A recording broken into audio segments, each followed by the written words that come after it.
தருமபுரி மாவட்டத்தின் ஏற்காடு என்று அழைக்கப்படும் வத்தல் மலையில் பெரியூர், சின்னாங்காடு, பால்சிலம்பு, ஒன்றியக்காடு, கொட்லாங்காடு, நாயக்கனூர் உள்ளிட்ட 8க்கும் மேற்பட்ட கிராமங்களில் 3000க்கும் மேற்பட்ட பழங்குடியின மக்கள் வசிக்கின்றனர். வத்தல் மலை கடல் மட்டத்தில் இருந்து சுமார் 1418 மீட்டர் உயரத்தில் அமைந்துள்ளதால் இங்கு ஆண்டு முழுக்க குளிர்ச்சியான சீதோஷண நிலை நிலவுகிறது.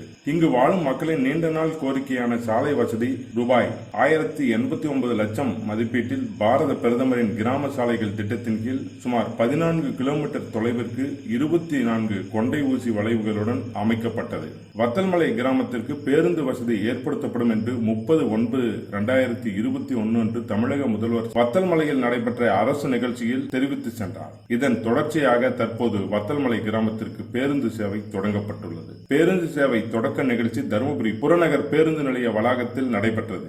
நிகழ்ச்சிக்கு மாவட்ட ஆட்சித்தலைவர் கி. சாந்தி தலைமை வகித்தார். வேளாண் மற்றும் உழவர் நலத்துறை அமைச்சர் MRK பன்னீர்செல்வம், உணவு மற்றும் உணவுப் பொருள் வழங்கல் துறை அமைச்சர் அர சக்கரபாணி, போக்குவரத்து துறை அமைச்சர் SS சிவசங்கர் ஆகியோர் இந்நிகழ்ச்சியில் கலந்து கொண்டு சிறப்புரையாற்றினார்கள். பின்னர் வத்தலமலைக்கான பேருந்து சேவை மற்றும் நீட்டிப்பு செய்யப்பட்ட வழித்தடங்களுக்கான பேருந்து சேவை ஆகியவற்றை அமைச்சர்கள் தொடங்கி வைத்தனர். அதன் பின்னர் வத்தலமலைக்கு கிளம்பிய அரசு பேருந்தில் அமைச்சர்கள் MRK பன்னீர்செல்வம், சிவசங்கர், மாவட்ட ஆட்சியர் சாந்தி, போக்குவரத்து கழக அதிகாரிகள் உள்ளிட்டோரும் பயணித்தனர். வழிநெடுக பயணிகளை ஏற்றிக்கொண்டு வத்தல்மலைக்கு சென்ற இந்த பேருந்துக்கு மலை கிராமத்தில் உள்ள அனைத்து மக்களும் ஆரவாரத்துடன் உற்சாக வரவேற்பு அளித்தனர். வத்தல்மலையின் முக்கிய கிராமமான பெரியூர் கிராமத்தில் அமைச்சர்கள், அதிகாரிகள் உள்ளிட்டோருக்கு வத்தல்மலை மக்கள் ஆரத்தி எடுத்து உற்சாக வரவேற்பு அளித்தனர். 75வது ஆண்டு சுதந்திர திருநாள் அமுத பெருவிழாவின் போது வத்தல்மலை கிராமத்திற்கு பேருந்து சேவை ஏற்படுத்தி கொடுத்த